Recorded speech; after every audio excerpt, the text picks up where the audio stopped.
무턱 안녕? 안녕하세요. 여러분의 구강 건강을 서포트하는 차온TV 은영 원장입니다. 우리 저번 시간에 주걱턱 어린이 교정은 어떻게 하면 치료를 잘할 수 있는지에 대해서 살펴봤어요. 이번 시간에는 무턱과 돌출입 친구들은 어떻게 골격 교정을 하면 좋을지에 대해서 한번 알아볼게요.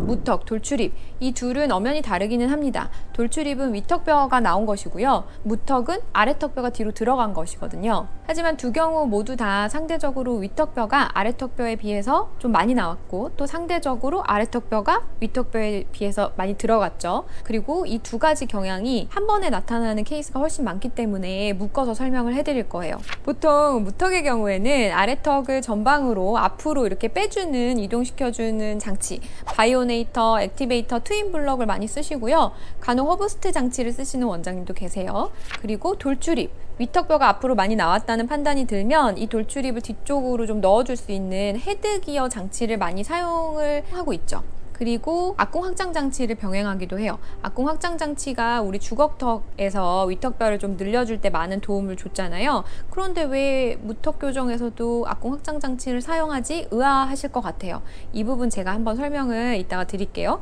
무턱 교정은 선생님들마다 치료 계획과 실력을 제각기 발휘할 어떤 적합한 장치가 다 정말 달라요. 그래서 치료 방법이 일관적이지 않고 저의 경우에는 바이오네이터, 액티베이터, 트윈 블럭, 허브스트 방금 말씀드린 이런 장치보다는 악궁 확장 장치 그리고 악궁 확장 장치를 동반한 헤드기어, 인비절라인, 퍼스트 이렇게 많이 사용을 합니다. 이유는 우리 무턱과 돌출입의 골격적인 구조를 살펴보면 아 하고 이해하실 거예요. 무턱이나 돌출입이 오히려 성인 교정은 쉬운데 어린이 교정은 참 어려워요. 왜냐면 어린이들은 성장을 하는 것도 중요하지만 성장 패턴을 잡아주는 게 진짜 중요하거든요. 왜 우리 고기 잡는 방법을 알려주는 게 고기를 떠먹여주는 것보다 중요하다 이런 말 하잖아요. 무턱 교정에서도 마찬가지예요. 아이들한테 한번 길을 좀 잘 터놔주면 아이들이 그 방향으로 가는데 어떤 단편적인 치료 방법 그때의 그 상황 증상만 해결할 수 있는 치료 방법을 쓰면 좋은 길을 터주는 치료 방향은 안 될 수가 있기 때문에 패턴을 잘 잡아주는 치료가 특히 무턱 교정, 돌출입 교정에서는 중요합니다. 왜냐하면 위턱뼈랑 아래턱뼈는 우리 두개골 있죠? 두개골의 밑에 있는 뼈를 두개저라고 하거든요. 두개저랑도 연결이 되어 있고 특히 위턱뼈는 비강 코가 숨쉬는 공간이랑도 굉장히 밀접하게 연관이 되어 있어서 이 부분을 고려를 하지 않을 수가 없습니다. 무턱이랑 돌출입 어린이들한테서 꼭 챙겨야 하는 이슈가 바로 첫 번째, 비염이 있는지 코로 숨 잘 쉬는지 숨 쉬는 거 불편해하지 않는지 체크하는 거 너무너무 중요하고 두 번째, 위턱뼈와 아래턱뼈가 회전이 되어 있으면서 무턱이나 돌출입 성향을 보이는 건지 이 부분을 체크하는 게 또 너무너무 중요해요. 보통 돌출입, 무턱이라고 하면 위턱이 앞으로 나왔구나 이렇게 생각하시는데 위턱이 그냥 앞으로 나온 게 아니고 우리 악궁이 이렇게 말 발굽처럼 둥그렇게 있어야 되는데 악궁이 좁기 때문에 앞으로 쏠리면서 뾰족해지고 위턱이 앞으로 쏠리는 경향으로 나와 있는 경우도 꽤 많아요. 악궁이 이렇게 좁은 것이 돌출이나 무턱처럼 보이게 하는 건데요. 이런 경우에는 반드시 이 증상을 동반해요.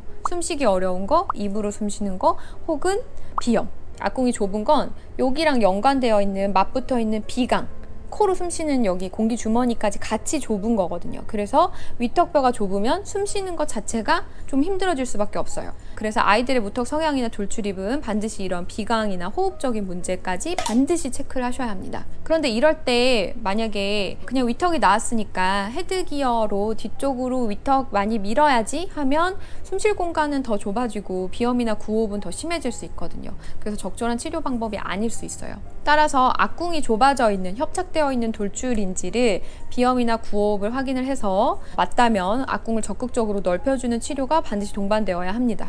두 번째 체크해야 할 상황은 제가 위턱뼈랑 아래턱뼈가 회전되어 있는지를 좀 살펴보셔야 한다고 말씀드렸잖아요. 그 회전이 어떤 의미냐면 위턱뼈가 그냥 앞으로 나오고 아래턱뼈가 뒤로 들어간 것에 국한되지 않고 위턱뼈가 아래로 떨어지면서 회전되면서 앞으로 나오고 그래서 이거에 밀려서 아래턱뼈까지 같이 뒤로 들어가는 그러한 무턱인 성향인 친구들이 꽤 많아요. 이런 친구들은 어떤 증상을 알 수 있냐면 웃을 때 잇몸이 정말 많이 보여요. 아니면 이 했을 때 아래 앞니는 전혀 안 보이는 과계교합이죠. 그래서 위의 치아들은 이렇게 떨어져 있는 경우에는 위에 앞니들을 적극적으로 좀 끌어올려주고 아래 앞니도 앞니에 갇혀서 턱 자체가 갇혀있지 않게 아래턱이 앞으로 충분히 자랄 수 있게 아래 앞니도 함입해서 좀 내려주고 과계교합을 적극적으로 배열해줄 수 있는 치아 교정도 동반이 되어야 합니다. 무턱인 아이들을 진료를 해보면 단순히 앞으로 들어가고 뒤로 들어가고의 문제가 아닌 케이스가 계속 강조해드리지만 많기 때문에 그냥 앞으로 전후방적으로만 설계가 되어 있는 장치들을 쓰기엔 조금 무리가 있어요.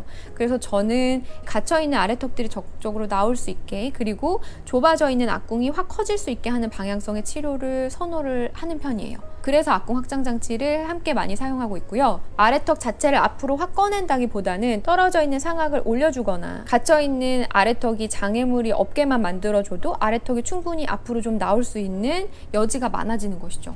인비절라인 퍼스트는 그래서 어떨 때 주로 사용을 하냐면 악궁 확장을 해야 하는 정도가 많지 않고 인비절라인으로 충분히 쓰러져 있는 어금니를 좀 업라이팅, 직립해 주는 것만으로도 어느 정도의 확장이 보장된다고 하면 인비절라인 퍼스트 장치를 사용합니다. 아무래도 인비절라인의 장점이 증상이 마일드하다는 전제하에 골격적인 교정 그리고 배열까지 한 번에 동시에 진행할 수 있기 때문이에요. 그런데 만약에 악궁 확장을 해야 되는 정도가 상당히 많아서 악궁 확장 장치를 꼭 써야 한다면 악궁 확장 장치는 별도로 사용을 하고 그 뒤에 브라켓 교정이나 인비절라인 퍼스트 등의 장치를 이용해서 교합을 맞추고 치아들이 전반적으로 아래턱이 갇혀있지 않은 배열을 만들어 주는 것이죠.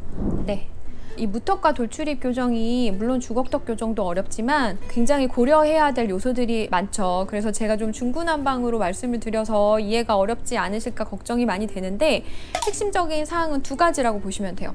첫 번째, 우리 아이가 무턱이나 돌출입 성향을 보이는데 그냥 전후방적으로 앞뒤로만의 문제인지 아니면 악궁이 좁아져 있는 것까지 같이 포함이 되어 있는지, 그런데 이 악궁이 좁아진 거, 위턱뼈가 좁아진 상태는 어떻게 하면 알 수 있다? 비염이나 구호흡 아니면 숨 쉬는 것이 좀 힘들어하는 친구들, 이런 증상이 있는지를 살펴보셔야 되고, 두 번째, 위턱뼈가 회전이 되면서 뒤쪽으로 무턱처럼 아래턱이 회전되는, 밀리는 성향은 없는지 꼭 치과 가서 이 두 가지를 같이 확인을 해주시면 좋을 것 같아요. 그럼 소아교정, 어린이 교정, 성장 교정에 대한 전반적인 치료 방법은 여기까지 하고요. 나중에 증상별로 아니면 장치 종류별로 해서 어린이들의 어떤 직례를 보여주는 영상도 제작을 하려고 하니까 기대 많이 해주시고, 다음 구강건강 이야기, 다음 교정 이야기에서 뵐게요. 뭐 안녕 해야 되지? 무턱 안녕? 무턱 돌출입 안녕.